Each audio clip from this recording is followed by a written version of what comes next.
तो चलिए शुरुआत कला के नियमों से ही करते हैं। हमारे नोट्स में एक नाम है भारती शिवाजी जी। जो मोहिनीअट्टम नृत्य शैली के लिए प्रसिद्ध हैं। लेकिन यहाँ एक और जिक्र है कलामंडलम कल्याणी अम्मा का, जिन्हें इस नृत्य की मदर यानी माँ कहा गया है। किसी कलाकार के लिए माँ कहलाना, इसका मतलब क्या होता है? ये सिर्फ एक उपाधि है या इसके पीछे कोई गहरा अर्थ है? नहीं, ये सिर्फ एक उपाधि नहीं है, ये एक बहुत बड़ी जिम्मेदारी और योगदान को दर्शाता है। अच्छा। देखिए, कल्याणी अम्मा जैसी की गुरुओं ने मोहिनीअट्टम को उस दौर में पुनर्जीवित किया जब ये लगभग लुप्त होने की कगार पर था। ओह। तो माँ कहने का मतलब है कि उन्होंने इस कला को न सिर्फ सीखा और सिखाया, बल्कि उसे एक व्यवस्थित रूप दिया, उसकी तकनीक को आप कह सकती हैं संहिताबद्ध किया, ताकि आने वाली पीढ़ियां उसे उसी शुद्धता के साथ सीख सकें। बिल्कुल, ये एक पूरी परंपरा को जन्म देने जैसा है। यानी वो एक कलाकार से बढ़कर एक संस्था बन गई। जैसे नोट्स में कथक के लिए बिरजू महाराज का जिक्र है और मणिपुरी के लिए झावेरी बहनों का। हाँ, झावेरी बहनें। तो ये भी सिर्फ मशहूर नर्तक नहीं थे, बल्कि इन्होंने अपनी अपनी कला को एक नई दिशा दी। सही बात है, बिरजू महाराज ने कथक को सिर्फ भारत के मंचों तक ही सीमित नहीं रखा, उन्होंने इसे बॉलीवुड के जरिए आम लोगों के घरों तक पहुंचाया और दुनिया भर में से पहचान दिलाई। हाँ, और वहीं चार झावेरी बहनों ने मणिपुरी नृत्य को मंदिरों की परिधि से निकालकर उसे एक वैश्विक मंच दिया। ये वो लोग हैं जो नियमों को तोड़ते नहीं हैं, बल्कि नियमों के दायरे में रहकर कला का इतना विस्तार करते हैं कि वो कला ही अमर हो जाती है। और कला के इस विस्तार में संगीत का भी बहुत बड़ा हाथ है ना? बेशक। हमारे नोट्स में कुछ पारंपरिक वाद्य यंत्रों के नाम हैं, जैसे मिजोरम का ख्वांग, गोवा का घुमोट, गोआटा घुमोट, मणिपुर का पैना। ऐसा लगता है हर राज्य की अपनी एक अलग आवाज है, अपनी एक ध्वनि पहचान है। और ये आवाजें सिर्फ मनोरंजन के लिए नहीं है, ये उस जगह की संस्कृति और इतिहास की धड़कनें हैं। अच्छा। जैसे मणिपुर का पैना, वो वहाँ के लोकगीतों और कहानियों का एक अभिन्न अंग है। ये वाद्य यंत्र उस क्षेत्र की जीवन शैली, उनके त्योहारों, उनके रीति रिवाजों से जुड़े होते हैं। इसी तरह भारत की प्रदर्शन कलाएं भी हैं। नोट्स में केरल के कल्लारीपयट्टू का जिक्र है। हाँ, मैंने सुना है इसके बारे में। जिसे दुनिया के सबसे पुराने मार्शल आर्ट्स में से एक माना जाता है। और ये सिर्फ लड़ने की कला नहीं है, इसमें अनुशासन है, अध्यात्म है और शरीर की एक गहरी समझ शामिल है। और ये सिर्फ केरल तक ही सीमित नहीं है, ओडिशा का पाइका, पंजाब का गतका और मध्य प्रदेश का मलखंब। हाँ, मलखंब। ये सभी तो एक तरह के नियमों पर आधारित शारीरिक अनुशासन ही है जो पीढ़ियों से चले आ रहे हैं। सही कहा, ये सब कला के वो अजीवित नियम हैं जो लिखित नहीं हैं, लेकिन गुरु शिष्य परंपरा के जरिए आज भी जिंदा है।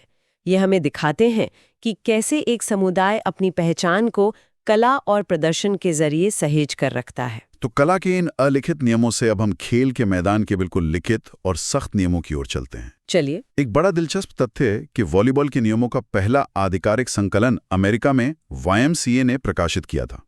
ये वो पल था जब गली मोहल्ले का एक खेल एक वैश्विक खेल बनने की राह पर निकल पड़ा। और ये नियम ही हैं जो उसे वैश्विक बनाते हैं।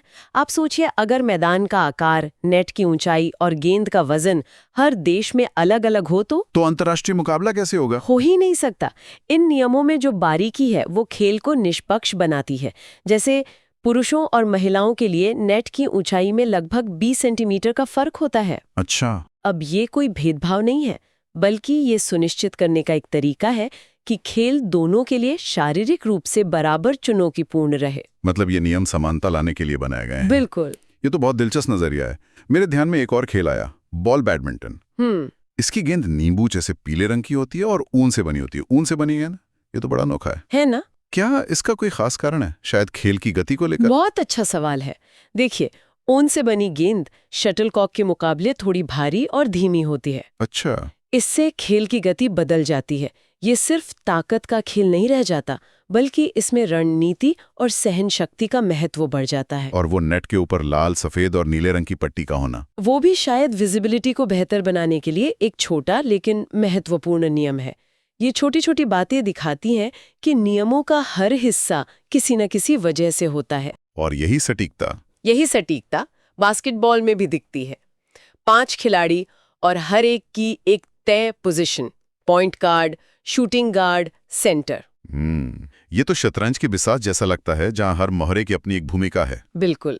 एक टीम की सफलता इसी बात पर निर्भर करती है कि ये पांचों खिलाड़ी अपने अपने नियमों यानी अपनी भूमिकाओं को कितनी अच्छी तरह से निभाते हैं। मतलब पॉइंट गार्ड का काम है खेल बनाना और सेंटर का काम है रिबाउंड करना।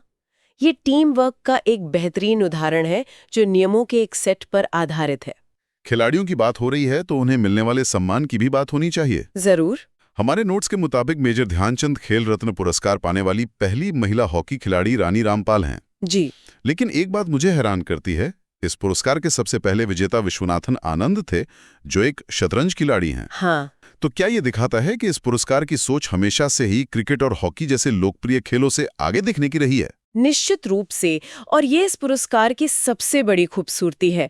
1991-92 में जब इसे शुरू किया गया तो पहले ही साल इसे एक शतरंज खिलाड़ी को देकर ये संदेश दिया गया कि ये पुरस्कार लोकप्रियता नहीं बल्कि वैश्विक स्तर पर हासिल की गई उत्कृष्टता को सम्मानित करेगा। बिल्कुल। इसने उन खेलों को भी पहचान दी जिन्हें उतनी मीडिया कवरेज नहीं मिलती। धनराज पिल्ले को हॉकी के लिए मिला, के मल्लेश्वरी को भारोत्तोलन के लिए मिला। वेटलिफ्टिंग, हाँ। ये दिखाता है कि भारत में प्रतिभा का सम्मान हर खेल में होता है। हमने कला और खेल के नियमों की बात की जो प्रदर्शन और प्रतिस्पर्धा को आकार देते हैं, लेकिन कुछ लोग ऐसे भी होते हैं जो अपनी जिंदगी की कहानी लिखकर अपने ही नियम बनाते हैं। वाह। अब किताबों की दुनिया में चलते हैं। हाँ। अभिनेता गुलशन ग्रोवर की आत्मकथा का नाम है बैड मैन। मुझे ये शीर्षक बहुत दिलचस्प लगा। क्या आपको लगता है कि एक अभिनेता के लिए अपनी ऑन स्क्रीन छवि को इस तरह अपना लेना एक साहसी कदम है? ये एक बहुत ही चतुर और साहसी कदम है। एक तरह से वो अपनी कहानी का नियंत्रण अपने हाथ में ले रहे हैं। वो कह रहे हैं, हाँ, आपने मुझे इसी रूप में जाना है और अब मैं आपको उस छवि के पीछे का इंसान दिखाऊंगा। सही। इसी तरह आयुष्मान खुराना की क्रैकिंग द कोड या इमरान हाशमी की द किस ऑफ लाइफ जैसी किताबें हैं। ये सब उन आउटसाइडर्स की कहानियां हैं जिन्होंने इंडस्ट्री में अपनी जगह खुद बनाई। अच्छा पॉइंट। शायद सफलता की कहानी कहने का चलन उन लोगों में ज्यादा होता है जिन्हें वो आसानी से नहीं मिलती। और अब तो अभिनेत्रियां भी इस ट्रेंड में काफी आगे हैं। प्रियंका चोपड़ा की अनफिनिश्ड या ट्विंकल खन्ना की मिसेस फनी बोन्स। हाँ, तो ये सिर्फ उनकी फिल्मी यात्रा के बारे में नहीं है, बल्कि उनके विचारों, उनके हास्य और उनकी जिंदगी के दूसरे पहलुओं को भी सामने लाती हैं। ऐसा लगता है कि वो सिर्फ एक अभिनेत्री की छवि में बंद कर नहीं रहना चाहती। सही बात है। ये लेखक बनकर अपनी एक नई पहचान बना रही हैं। शिल्पा शेट्टी डाइट पर किताब लिख रही हैं, करीना कपूर मातृत्व पर। ये दिखाता है कि कलाकार अब एक बहुआयामी व्यक्तित्व के तौर पर देखे जाना चाहते हैं। और अगर हम अंतर्राष्ट्रीय लेखकों को देखें, बराक ओबामा की ए प्रॉमिस लैंड या जेके रॉलिंग की हैरी पॉटर सीरीज, तो हमें पता चलता है कि एक किताब में पूरी दुनिया को प्रभावित करने की ताकत होती है। ये वो कहानियां हैं जो वैश्विक संवाद को दिशा देती हैं। ये किताबें उन लोगों की कहानियां हैं जिन्होंने अपनी कला या काम से देश दुनिया पर छाप छोड़ी, लेकिन देश को चलाने और उसकी दिशा तय करने की सबसे बड़ी कहानी तो संसद में लिखी जाती है। सही। चलिए अब उस दुनिया के नियमों को समझते हैं। हमारे नोट्स बताते हैं कि भारत का पहला आम चुनाव 1952 में हुआ था। जी। ये महज एक तारीख नहीं है, ये उस पल का प्रतीक है जब दुनिया का सबसे बड़ा लोकतंत्र अपनी पहली सांस ले रहा था। और उस लोकतंत्र को चलाने के लिए नियमों का एक मजबूत ढांचा तैयार किया गया। जीवी मावलंकर पहले लोकसभा अध्यक्ष बने। उनका काम सिर्फ सदन चलाना नहीं था, बल्कि ऐसी परंपराएं और नियम स्थापित करना था जो आने वाले दशकों के लिए मिसाल बने। उन्होंने ही अध्यक्ष के पद को निष्पक्ष और दलीय राजनीति से ऊपर रखने की नींव डाली। और पहली महिला अध्यक्ष तो काफी बाद में बनी। हाँ, मीरा कुमार 2009 में, जो दिखाता है कि इस संस्था को विकसित होने में कितना समय लगा। और अब तो हमारे पास एक नया संसद भवन भी है जो पुरानी गोलाकार इमारत से बिल्कुल अलग त्रिकोणीय आकार का है। जी। इसके पीछे भी जरूर कोई गहरी सोच होगी, और इसमें राज्यसभा की थीम कमल और लोकसभा की मोर रखी गई है। ये सिर्फ सजावट है या इसके कोई गहरे सांकेतिक अर्थ हैं? नहीं, इसके बहुत गहरे अर्थ हैं। त्रिकोणीय आकार भारत की कई प्राचीन ज्यामितीय और आध्यात्मिक आकृतियों जैसे श्री यंत्र से प्रेरणा लेता है। अच्छा। ये आधुनिकता और परंपरा का संगम है। कमल और मोर हमारे राष्ट्रीय प्रतीक हैं, तो उन्हें सदन की थीम बनाना लोकतंत्र को राष्ट्रीय पहचान से जोड़ने का एक प्रयास है। और इसकी क्षमता? हाँ, इसकी क्षमता लोकसभा में 888 और राज्यसभा में 384 सीटें। ये भविष्य की तैयारी है। जब भविष्य में लोकसभा सीटों का परिसीमन होगा तो हमारे पास उसके लिए पहले से ही जगह होगी। सीटों की बात आई तो लोकसभा में सीटों का बंटवारा राज्य की जनसंख्या के आधार पर होता है। जी। इसका सीधा मतलब है कि उत्तर प्रदेश, जिसकी 80 सीटें हैं, और महाराष्ट्र 48 सीटें। इन बड़े राज्यों का राष्ट्रीय राजनीति में दबदबा रहता है। हाँ, ये हमारे लोकतंत्र का एक बुनियादी नियम है। और इस नियम का आधार है एक व्यक्ति एक वोट एक मूल्य का सिद्धांत। लेकिन हमारा संविधान सिर्फ बहुमत का सम्मान नहीं करता, वो अल्पसंख्यकों और वंचित समुदायों की आवाजों को भी सुनिश्चित करता है, आरक्षण के जरिए। हाँ, इसीलिए कुल सीटों में से 131 सीटें अनुसूचित जाति और जनजाति के लिए आरक्षित हैं। ये सामाजिक न्याय को लोकतंत्र के गणित में शामिल करने का एक बहुत महत्वपूर्ण नियम है। और इन सभी प्रक्रियाओं को चलाने के लिए संविधान में स्पष्ट अनुच्छेद हैं, जैसे अनुच्छेद 110, जो धन विधेयक यानी मनी बिल को परिभाषित करता है। ये तो बहुत तकनीकी लगता है, लेकिन असल में ये शक्ति के संतुलन का एक नियम है ना? बिल्कुल। ये सुनिश्चित करता है कि पैसों से जुड़े मामलों में चुनी हुई सरकार यानी लोकसभा के पास ज्यादा अधिकार हों।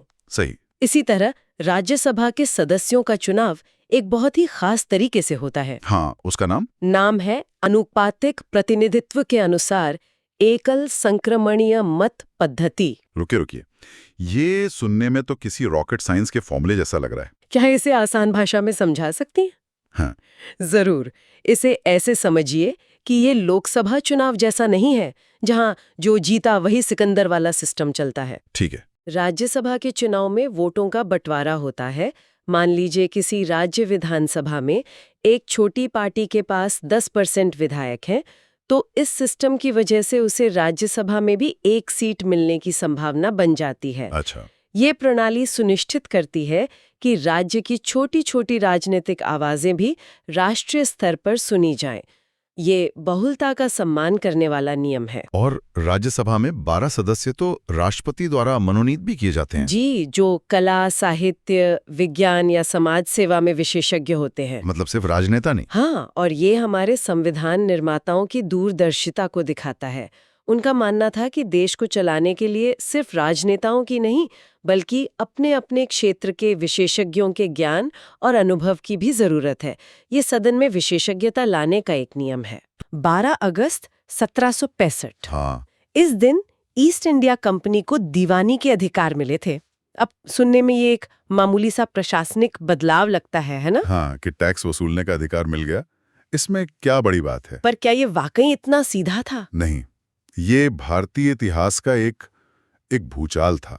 और इन नोट्स की खूबी यही है कि वो इस एक तारीख को 2 बड़ी लड़ाइयों से जोड़ते हैं। प्लासी के युद्ध से? हाँ, ज्यादातर लोग 1757 के प्लासी के युद्ध को ही निर्णायक मानते हैं, लेकिन इन नोट्स के हिसाब से असली कहानी 1764 के बक्सर के युद्ध ने लिखी थी। अच्छा। प्लासी का युद्ध तो मतलब एक धोखा था, एक साजिश थे, लेकिन बक्सर एक असली जंग था। हाँ, क्योंकि बक्सर में कंपनी किसी एक नवाब से नहीं लड़ रही थी।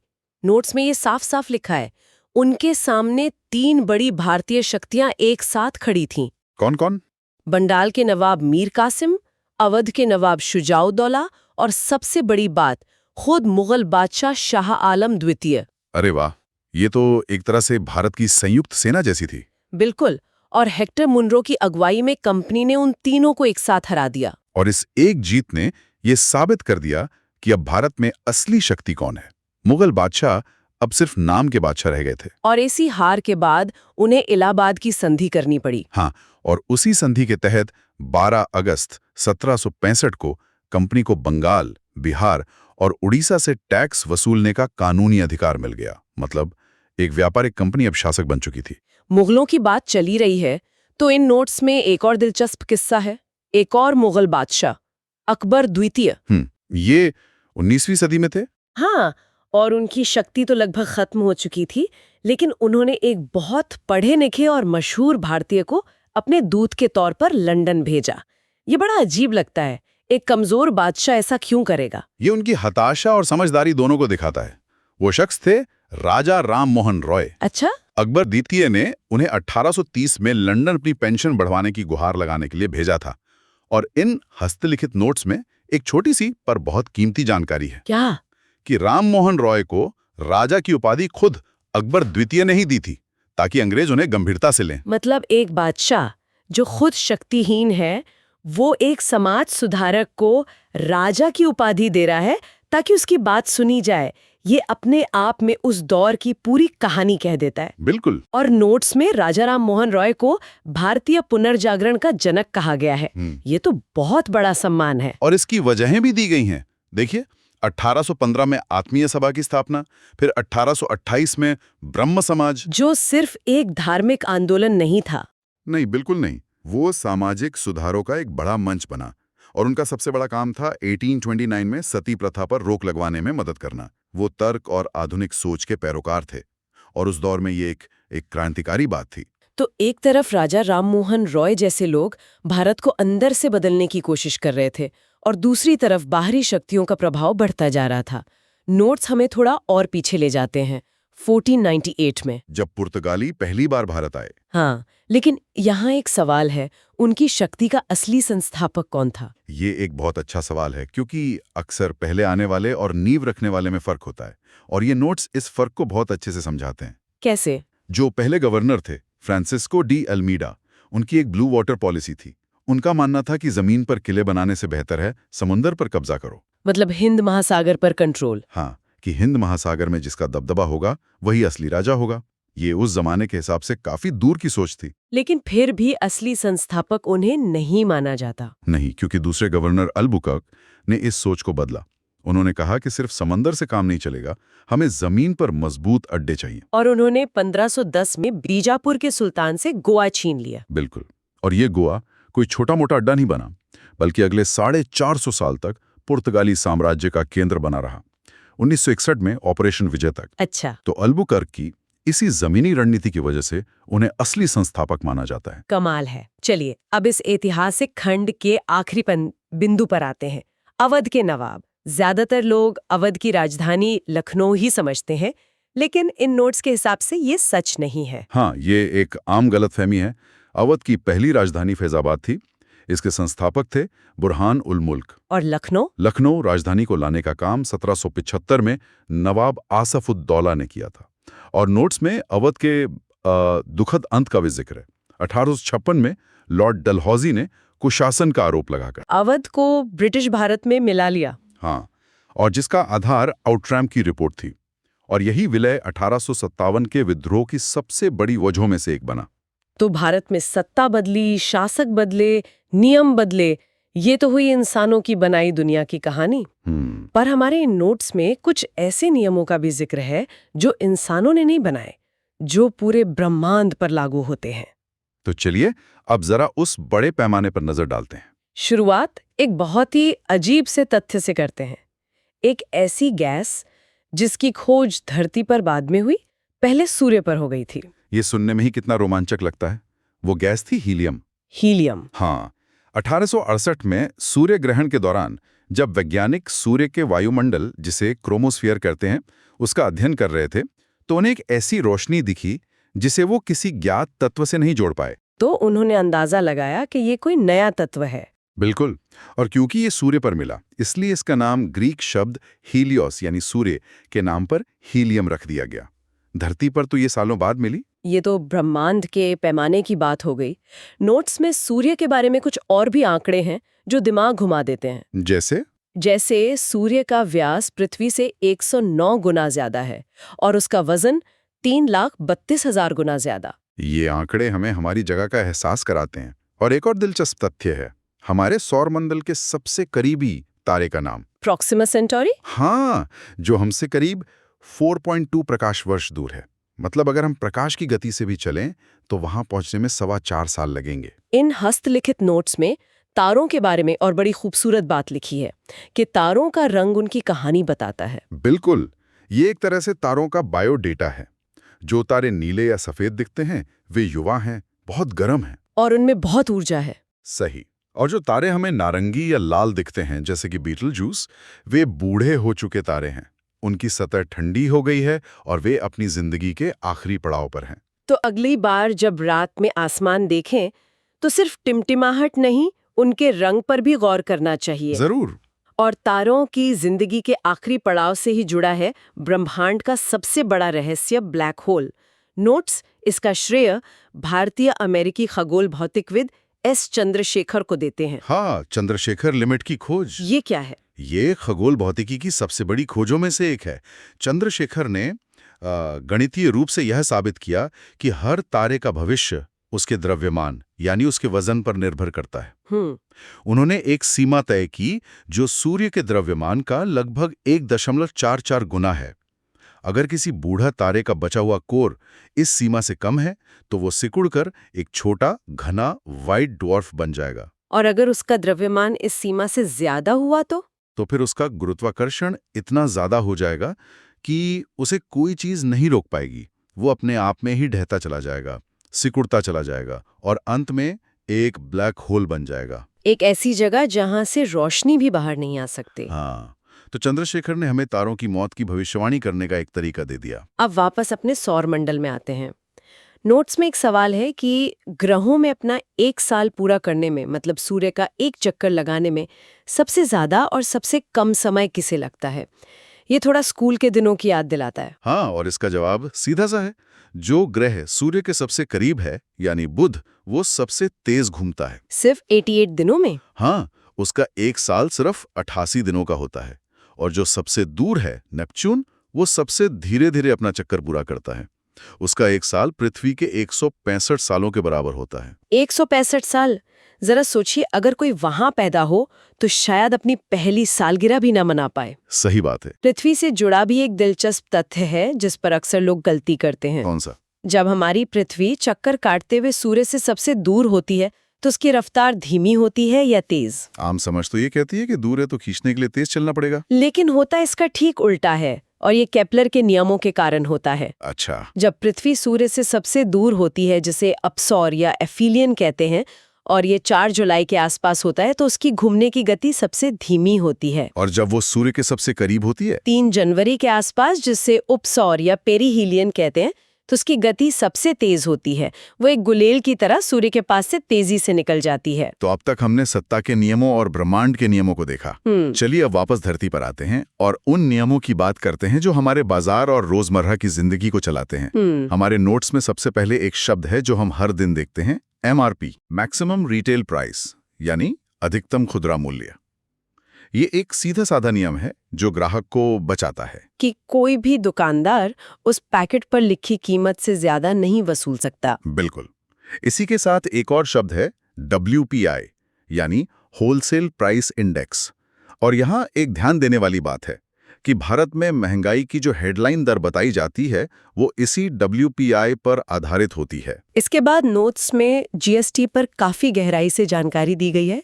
1 जुलाई 2017 को लागू हुआ, एक राष्ट्र एक कर का नारा दिया गया। और ये एक इनडायरेक्ट टैक्स है। हाँ, लेकिन जो दिलचस्प जानकारी है वो इन हस्तलिखित नोट्स में है, जो आमतौर पर नहीं मिलती। जैसे भारत का GST मॉडल किस देश पर आधारित है? ये बहुत अच्छा सवाल है। कनाडा, है ना?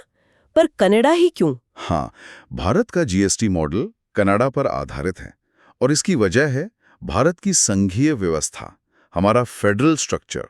कनाडा में भी केंद्र और प्रांत दोनों अपने अपने टैक्स लगाते हैं। अच्छा। तो हमें एक ऐसा मॉडल चाहिए था जिसमें केंद्र और राज्य दोनों GST लगा सकें और राजस्व बांट सकें। फ्रांस जैसे देशों में एक सिंगल नेशनल GST है जो भारत जैसे विशाल और विविध देश में लागू करना मुश्किल होता। तो कनाडाई मॉडल ने हमें एक रास्ता दिखाया। बिल्कुल। और ये भी लिखा है कि फ्रांस दुनिया का पहला देश था जिसने 1954 में GST लागू किया और भारत 161वां देश है। हाँ, ये तथ्य चीजों को एक वैश्विक परिप्रेक्ष्य में रखता है। और एक और बारीक जानकारी नोट्स में है, GST अधिनियम को प्रकाशित किसने किया? ज्यादातर लोग यही सोचेंगे, लेकिन नहीं, इसे विधि और न्याय मंत्रालय ने प्रकाशित किया था, क्योंकि ये एक कानून है। चलिए अब अर्थव्यवस्था से भौतिकी के नियमों पर आते हैं। समतल दर्पण यानी वो आईना जो हम सब घर पे इस्तेमाल करते हैं, उसकी छवि में क्या खास बात होती है? 3 खास बातें जो नोट्स में लिखी हैं। पहली, छवि का आकार वस्तु के बराबर होगा। दूसरी, छवि आभासी होगी, मतलब उसे किसी पर्दे पर नहीं उतार सकते। साइडवेज उल्टी होती है। आप आईने में अपना दायां हाथ उठाएंगे तो लगेगा कि शीशे के अंदर वाले इंसान ने बायां हाथ उठाया है। बिल्कुल। और इसी से जुड़े हैं अवतल और उत्तल दर्पण। गाड़ियों की हेडलाइट में कौन सा लगता है और साइड वाले शीशे में कौन सा, ये हमेशा कंफ्यूज करता है। इसे ऐसे याद रख सकते हैं, अवतल दर्पण यानी अंदर की तरफ मुड़ा हुआ। ये गुफा मतलब केव जैसा होता है और किरणों को एक जगह इकट्ठा करता है, फोकस करता है। हाँ, इसीलिए इसे टॉर्च और हेडलाइट में इस्तेमाल करते हैं। और उत्तल दर्पण उभरा हुआ होता है, ये किरणों को फैलाता है और ज्यादा बड़े एरिया का व्यू देता है। इसीलिए इसे गाड़ियों में रियर व्यू मिरर की तरह इस्तेमाल करते हैं ताकि पीछे की पूरी सड़क दिखे। अब रसायन विज्ञान पर आते हैं। नोट्स में दिमित्री मेंडलीव की आवर्त सारणी का जिक्र है। कहा गया है कि जब उन्होंने 1869 में इसे बनाया था, तब एक पूरे समूह के तत्वों की खोज ही नहीं हुई थी। वो थी उत्कृष्ट गैसें, noble gases, helium, neon, argon. ये गैसें इतनी असामाजिक हैं कि किसी दूसरे तत्व से क्रिया ही नहीं करती। इसीलिए इनकी खोज बहुत बाद में हुई। हाँ, लेकिन मेंडलीव की सारणी की महानता यही थी कि जब ये गैसें मिली तो पूरी सारणी को बदलने की जरूरत नहीं पड़ी। बस आखिर में एक नया शून्य समूह या जीरो ग्रुप जोड़ दिया गया और वो सब उसमें फिट हो गई। जैसे उन्होंने भविष्य के लिए पहले से ही जगह छोड़ रखी हो। बिल्कुल। और आखिर में जीव विज्ञान। जानवरों के वर्गीकरण का सही क्रम क्या है, ये याद रखना हमेशा से मुश्किल रहा है। नोट्स में सही पदानुक्रम दिया है। संघ, फिर वर्ग, गण, कुल, वंश और फिर प्रजाति। Phylum, class, order, family, genus, species. हाँ, स्कूल में हमारे टीचर इसे याद करने के लिए एक मजेदार वाक्य बनवाते थे। तो इन सारे बिखरे हुए तथ्यों को जोड़ने के बाद हम क्या कह सकते हैं? हमने बक्सर की लड़ाई से शुरू किया, ब्लैक होल के रहस्य को समझा और जानवरों के वर्गीकरण तक पहुंचे। ये अलग अलग विषयों का एक अजीब सा मिश्रण लगता है, पर शायद इसमें कोई गहरा पैटर्न है। आपको क्या लगता है? मुझे तो यही पैटर्न दिखता है कि ज्ञान की हर शाखा, चाहे वो इतिहास हो या विज्ञान, असल में व्यवस्था और नियमों को समझने की एक कोशिश है। ईस्ट इंडिया कंपनी सत्ता के नियम बदल रही थी, एस चंद्रशेखर ब्रह्मांड के नियम खोज रहे थे, मेंडलीव तत्वों को एक व्यवस्था में जमा रहे थे। ये सब अलग अलग पैमाने पर एक ही काम है, अपने आसपास की दुनिया को समझना और उसे एक तर्कसंगत ढांचे में फिट करना। ये एक बेहतरीन नजरिया है और ये हमें एक बहुत ही दिलचस्प सवाल के साथ छोड़ जाता है। बिल्कुल जैसे मेंडलीव की आवर्त सारणी में उन तत्वों के लिए खाली जगह थी जिनकी खोज होनी बाकी थी, वैसे ही आज दुनिया के बारे में हमारी अपनी समझ में कौन सी खाली जगह है। हाँ, आज के ये बिखरे हुए नोट्स, ये अलग अलग तथ्य भविष्य में जुड़कर कौन सी ऐसी बड़ी तस्वीर बनाएंगे जिसकी हम आज कल्पना भी नहीं कर सकते।